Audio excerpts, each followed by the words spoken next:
Cyber প্রতারণার শিকার সাধারণ মানুষের পাশে দাঁড়িয়ে উল্লেখযোগ্য সাফল্য পেল রায়গঞ্জ পুলিশ জেলার সাইবার ক্রাইম স্টেশন। বিভিন্ন অভিযোগের ভিত্তিতে তদন্ত চালিয়ে প্রতারিত 30 জন গ্রাহকের হাতে মোট 22,17,983 টাকা ফিরিয়ে দেওয়া হয়েছে। পুলিশ সূত্রে জানা গিয়েছে, ইটাহারের বাসিন্দা সত্যরঞ্জন ঘোষ, হেমতাবাদের বাসিন্দা শামীম আতার, রায়গঞ্জের বাসিন্দা লাভলি খাতুন সহ একাধিক ব্যক্তি অনলাইন প্রতারণার শিকার হয়ে লক্ষাধিক টাকা হারিয়েছিলেন। অভিযোগ পাওয়ার পর রায়গঞ্জ পুলিশ জেলা সাইবার ক্রাইম স্টেশন দ্রুত তদন্ত শুরু করে এবং বিভিন্ন ব্যাংক ও সংশ্লিষ্ট সংস্থার সহযোগিতায় প্রতারিত অর্থ উদ্ধার করে প্রকৃত প্রাপকদের হাতে তুলে দেয়। টাকা ফেরত দেওয়ার পাশাপাশি এদিন উপস্থিত পুলিশ আধিকারিকরা সাইবার নিরাপত্তা সম্পর্কেও সাধারণ মানুষকে সচেতন করেন। অচেনা লিঙ্কে ক্লিক না করা, ওটিপি, এটিএম এর পিন বা ব্যাংকের গোপন তথ্য কারোর সঙ্গে ভাগ না করা এবং সন্দেহজনক লেনদেন ঘটলে দ্রুত সাইবার হেল্পলাইন বা নিকটবর্তী থানায় অভিযোগ জানানোর পরামর্শ দেওয়া হয়। এ বিষয়ে কি বক্তব্য উঠে এসেছে শুনুন।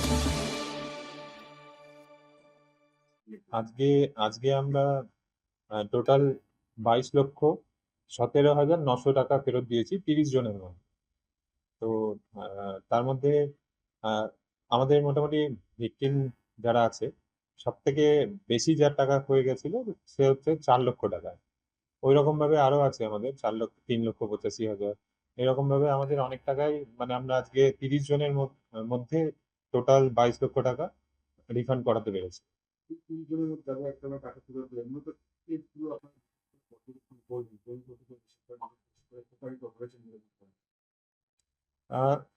সাধারণত মানুষ কি করে, এই সোশ্যাল মিডিয়াতে বিভিন্ন রকম অ্যাড দেখে নিয়ে কিছু হয়তো কোনো কোম্পানিতে ভালো জব অফার পাচ্ছে, অথবা কোনো একটা ভালো কিছু জিনিস, যেমন একটা কেসের আমাদের আছে যে ওই ভুট্টা কেনার জন্য অনলাইনে দেখে নিয়ে তারপরে ওখানে অনেক টাকা দিয়ে দিয়েছিল।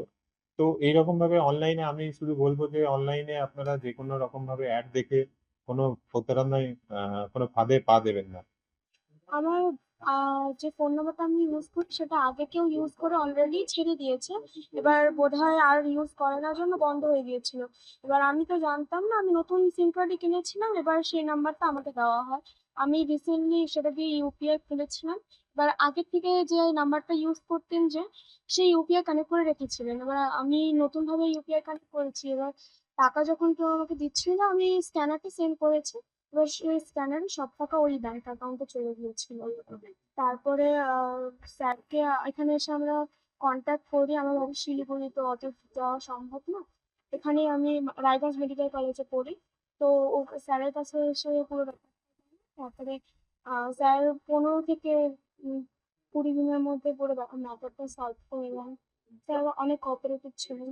নিজে থেকেই বারবার বলেছিলেন যে কল করে আমাকে একবার জানিয়ে দিতে, মনে করিয়ে দিতে করে। তারপরে কিছুদিনের মধ্যে টাকাটা রিটার্ন পেয়েছি।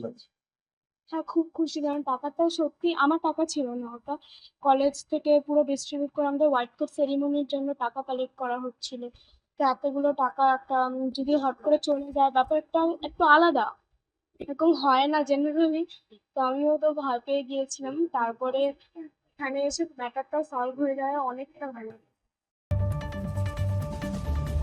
পুলিশের এক আধিকারিক জানান, সাধারণ মানুষের অর্থ সুরক্ষিত রাখা এবং সাইবার অপরাধ রোধে রায়গঞ্জ পুলিশ জেলা সর্বদা তৎপর। সময় মতো অভিযোগ জানালে প্রতারিত অর্থ উদ্ধার করে ফেরত দেওয়ার সম্ভাবনা অনেকটাই বৃদ্ধি পায়। উত্তর দিনাজপুরের রায়গঞ্জ থেকে নিজস্ব প্রতিনিধির রিপোর্ট, টাইমস 14 বাংলা। মুখের উজ্জ্বলতা হারিয়ে গেছে, স্পট পড়ে গেছে, ব্রণ ভর্তি, তাই আর দেরি না করে আজই আসুন রায়গঞ্জের চণ্ডীতলায় হেলথ প্লাস মাল্টি স্পেশালিটি ক্লিনিকে এবং এখানে পান অভিজ্ঞ ডাক্তার দ্বারা ফ্রি স্কিন টেস্ট। আরো বিস্তারিত জানতে যোগাযোগ করুন 9674895169 এই নম্বরে।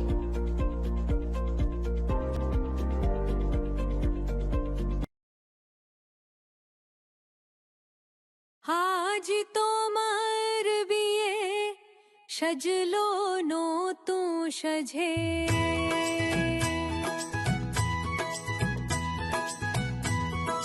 সবার মনেতে আনন্দ,